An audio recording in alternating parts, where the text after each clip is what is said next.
नमस्कार दोस्तों, Radha Rani law classes में आप सब लोगों का स्वागत है। दोस्तों, मैंने एडीपीओ के लिए स्पेशल टेस्ट सीरीज शुरू की है जो एवरी संडे रहेगी। जो व्यक्ति ज्वाइन करना चाहे वो ज्वाइन कर सकता है। ठीक है दोस्तों, और अब मैं आपको लोक संपत्ति का नुकसानी निवारण अधिनियम 1984 पढ़ाने जा रहा हूँ, जिसमें 7 धाराएँ हैं। 16 मार्च 1984 को राष्ट्रपति की अनुमति मिली। अधिसंख्याक क्रमांक इसका 3 है। 28 जनवरी 1984 को ये लागू हुआ है। संपूर्ण भारत पर ये एक्ट लागू है। अब इसकी डेफिनेशन क्लॉज में परिभाषा खंड में केवल 2 परिभाषाएं दी गई हैं। पहला बताता है रिष्टि। रिष्टि का क्या अर्थ होगा? तो रिष्टि का वही अर्थ होगा जो आईपीसी की धारा 425 में बताया गया है। दूसरा इसमें बताएगा लोक संपत्ति, जैसा कि इस एक्ट का नाम है लोक संपत्ति को नुकसानी से निवारण करने के अधिनियम 1984। तो बी में बताई गई है इसमें लोक संपत्ति कौन कौन सी होगी, तो इसमें पूरा बताया गया। तो लोक संपत्ति के अंतर्गत कोई ऐसी संपत्ति, चाहे वो स्थावर हो या जंगम हो, चाहे मूवेबल हो चाहे मूवेबल हो, इसके अंतर्गत कोई मशीनरी भी आती है और कोई स्वामित्व उसके कब्जे में या उसके नियंत्रण में होना चाहिए। अब किस किस के में होना चाहिए? किसी के कब्जे में और स्वामित्व में और नियंत्रण में।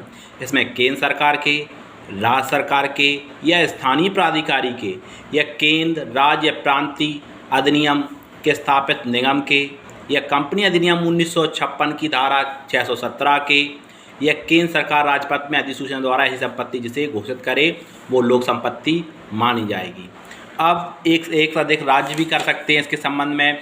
वो संयुक्त रूप से अगर संचालित कर रहे हैं संपत्ति के संबंध में जो चला रहे हैं, एक से अधिक राज्यों द्वारा संपत्ति स्थापित की जा रही है, पूर्णता और भागता वित्त पोषित होना चाहिए उससे, तो वो भी कई संपत्ति मानी जाएगी, अपनी लोक संपत्ति मानी जाएगी। सेक्शन 3-4 इसके पनिशमेंट के बारे में बताता है। सेक्शन 3 में बताया गया है कि लोक संपत्ति की नुकसानी कायद करने वाली रिष्टि।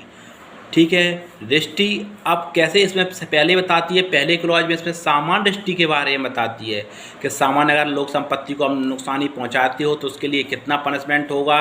तो उसके लिए है 5 वर्ष तक का पनिशमेंट होगा और जुर्माने से भी दंडनीय होगा। सेकेंड क्लॉज इसमें बताता है कोई मल संकर्म वगैरह है, कोई कारखाना है, तेल प्रतिष्ठान वगैरह है गवर्नमेंट का, कोई लोक परिवहन वगैरह हैं, तो उनको अगर क्षति पहुंचाते हो तो उसके लिए फिर कारावास कैसा हो जाएगा? कठोर हो जाएगा कारावास। कठोर कारावास से जिसकी अवधि 6 मास से कम नहीं होगी किंतु 5 वर्ष तक की हो सकेगी और जुर्माने से भी दंडनीय होगा।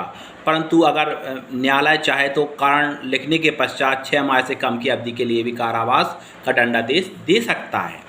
अब सेक्शन 4 में बताया गया जो कि अपन ने सेक्शन 3 के फर्स्ट और सेकेंड क्लॉज दोनों में पढ़ा। फर्स्ट में सामान्य रिष्टि के बारे में, सेकेंड में मल संकर्म, कारखाने, तेल प्रतिष्ठान वगैरह में रिष्टि करता है तो उसकी पनिशमेंट के बारे में पढ़ा। अब सेक्शन 4 उसी को आगे थोड़ा एक्सटेंड करके बताता है कि आपने कैसे नुकसानी की है अग्नि या विस्फोटक पदार्थ द्वारा। सेक्शन 3 के खंड 1 या 2 के अधीन नुकसान करते हो आप तो उसके लिए आपकी पनिशमेंट बढ़ जाएगी। कितना होगा? 1 वर्ष कठोर कारावास, 1 वर्ष से कम नहीं होगी, 10 वर्ष तक की हो सकेगी और जुर्माने से दंडनीय होगा। ठीक है दोस्तों, और न्यायालय चाहे तो पर्याप्त कारणों से इसके लिए कम दंडादेश भी 1 वर्ष से कम का भी दंडादेश अधिरोपित कर सकता है। अब उसके बाद सेक्शन 5 में जमानत के बारे में, विशेष उपबंध के बारे में बताता है। सेक्शन 6 में इसकी सेविंग के बारे में बताया गया है और सेक्शन 7 में निरसन और व्यावृत्ति के बारे में बताया गया है। ठीक है दोस्तों, धन्यवाद।